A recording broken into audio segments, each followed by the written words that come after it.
मित्रो नमस्कार, मी पुरुषोत्तम आवारे पाटील आणि आपण बघताय रोकठोक।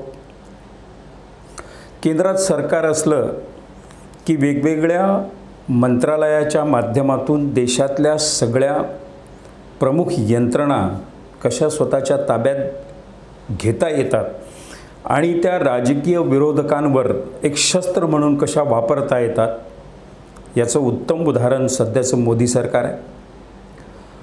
मित्रो 2014 पासून तर आतापर्यंत गेली 10 वर्ष या देशामध्ये जाणीवपूर्वक भारतीय जनता पार्टीच्या सरकारने प्रामुख्याने मोदी आणि शहांनी भारतीय जनता पार्टीच्या विरोधात धोरणाच्या विरोधात जी माणसं पोलखोल करतील त्या सगळ्या यंत्रणांवर त्या सगळ्या व्यक्तींवर संस्थांवर अशा पद्धतीची जरब बसवली आहे की तुम्ही आमच्या विरोधात बोलू नका।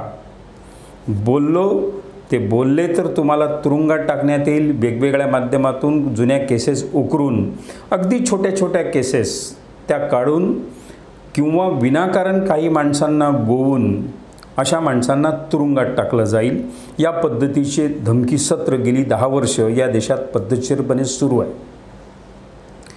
राजकारणात एकदा माणूस सत्तेवर असला, एखादी विचारधारा सत्तेवर असली आणि त्या विचारधारेला किंवा त्या व्यक्तीला किंवा त्या व्यक्तींच्या समूहाला असं वाटलं की आपल्याला दीर्घकाळ राजकारण करायचं आहे, दीर्घकाळ देशाची सगळी सूत्र आपल्या हातात ठेवायची आहेत आणि असं जर त्यांनी ठरवलं तर सर्वात आधी टार्गेट काय करायचं, तर सर्वात आधी टार्गेट करायचं या आपण चालवत असलेल्या यंत्रणांमधले बारकावे ज्यांना कळतात असे बारकावे कळणारे व्यक्ती सार्वजनिक जीवनातून बाजूला कसे होतील, नेस्तनाबूत कसे होतील। ते जर होत नसतील, त्यांची तत्व त्यांची वैचारिक बैठक लढण्याचा जज्बा तरीही जर कायम असेल तर अशा माणसांना वेगवेगळ्या पद्धतीनं कसं थकवलं जाईल याचं उत्तम प्लॅनिंग सातत्याने गेली 10 वर्ष आपल्या देशात होत आहे। एक उदाहरण तुमच्या सगळ्यांसमोर असेल,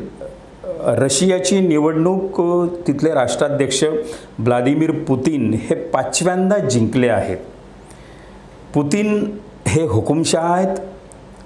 5व्यांदा म्हणजे गेली 20 वर्ष पुतिन यांची रशियावर सत्ता आहे।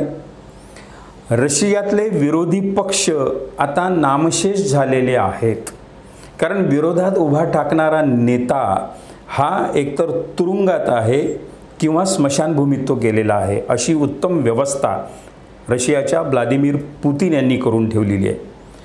सध्याच्या सरकारची पावलं जी आहेत ती हुकुमशाहीची आहेतच, पण व्लादिमीर पुतिन, कारण रशिया हा भारताचा मित्र आहे आणि मित्र पक्षाच्या मित्राच्या पावलावर पाऊल टाकण्याचं सगळी धोरणं अमित शहा आणि नरेंद्र मोदी ज्या पद्धतीनं आखत आहेत ही सगळी पद्धती बघता रशियाचा काळ आपल्या देशातही येऊ शकतो याची ही नांदी आहे।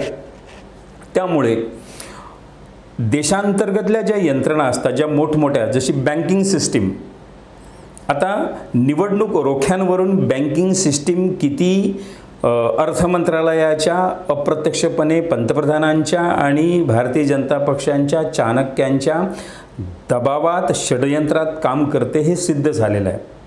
सर्वोच्च न्यायालयाच्या 5 बेंचचा जो हे बसला, 5 न्यायमूर्तींचा जो बेंच बसला, त्या बेंचनी वारंवार स्टेट बँक ऑफ इंडियाला निवडणूक रोख्यांविषयी अतिशय कडक शब्दात फटकार दिली, ताशेरे ओढले, वारंवार इशारे दिले। तेव्हा कुठं निवडणूक रोख्यांची माहिती त्यांनी सार्वजनिक करायला होकार भरला। त्याच्या आधी सुप्रीम कोर्टाला त्या 5 न्यायमूर्तींच्या बेंचला निवडणूक रोख्यांची योजनाच आपल्या देशातून रद्द करावी लागली। याचा अर्थ या योजनेमध्ये 5 न्यायमूर्तींचा जेव्हा बेंच बसतो तेव्हा त्यांच्या हे लक्षात आलं असेल की यात किती प्रचंड अपारदर्शकता आहे, घोटाळे आहेत, काळा पैसा मोठ्या प्रमाणावर कुठल्या पद्धतीने यावर येऊ शकतो, कोणकोणत्या कंपन्या आहेत त्याही पुढे आलेल्या आहेत की ज्या कंपन्यांनी निवडणूक रोख्यांच्या माध्यमातून भारतीय जनता पक्षाला देणग्या दिल्या आणि नंतर त्यांना हजारो कोटी रुपयाची कंत्राटं कशी देण्यात आली याचं सागर संगीत वर्णन गेल्या 8-10 दिवसाच्या काही प्रमुख वर्तमानपत्रांनी ते छापलेलं आहे। 90% वर्तमानपत्र भारतीय जनता पक्षाच्या पायाशी शरण गेलेली आहेत, त्यांच्या वळचणीला जाऊन बसलेली आहेत. जाहिरातींचा एवढा प्रचंड रतीप त्यांना घालण्यात आलेला आहे, टी व्ही मीडिया असो की वर्तमानपत्र असो. त्याच्यामुळे इतर वर्तमानपत्रामध्ये हे घोटाळे सहसा बाहेर येत नाहीत.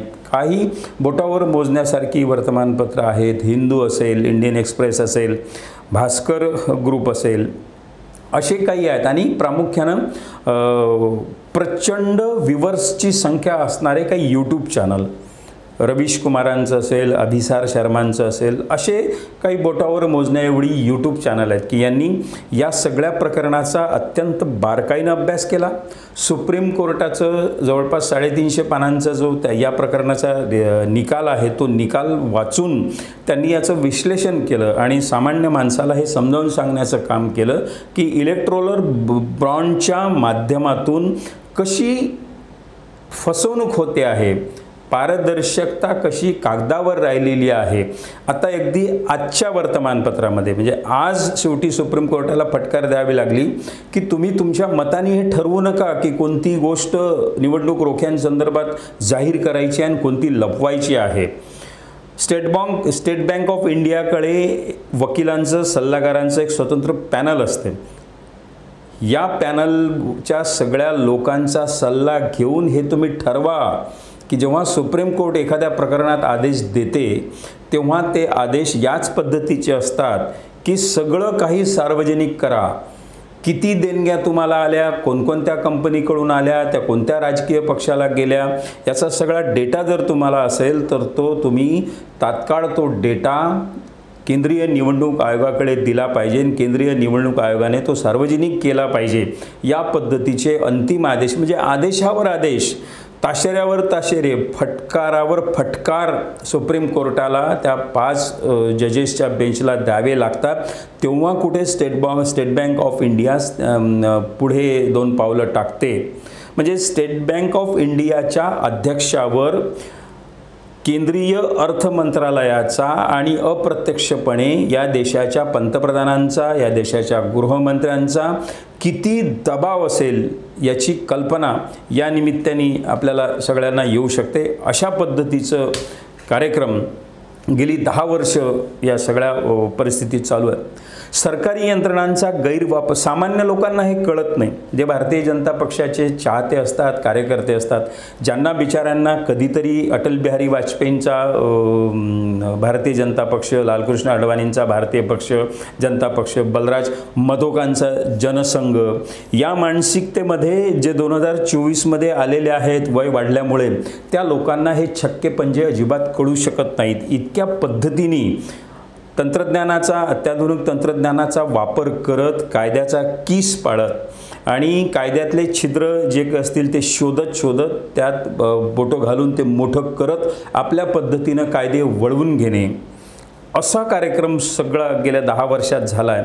म्हणजे भारतीय केंद्रीय शिक्षण धोरण जे आहे ते बदलण्याचा कार्यक्रम असो, वेगवेगळ्या विद्यापीठांना विद्यापीठ अनुदान आयोग जो निधी देतो त्याच्या संदर्भातले काही निर्णय असतील, इतिहास संशोधनाच्या संदर्भातले काही निर्णय असतील, आपल्या देशातल्या वैज्ञानिक क्षेत्राला ज्या पद्धतीने मदत पाहिजे ते देण्यासंदर्भातल्या काही गोष्टी असतील, डार्विनचा उत्क्रांतीवाद अभ्यासक्रमातून बाजूला सारण्याचे कार्यक्रम असतील, हे अत्यंत नियोजनबद्ध पद्धतीनं गेल्या 10 वर्षात आपल्या देशात उत्तम पद्धतीनं त्यांनी केले.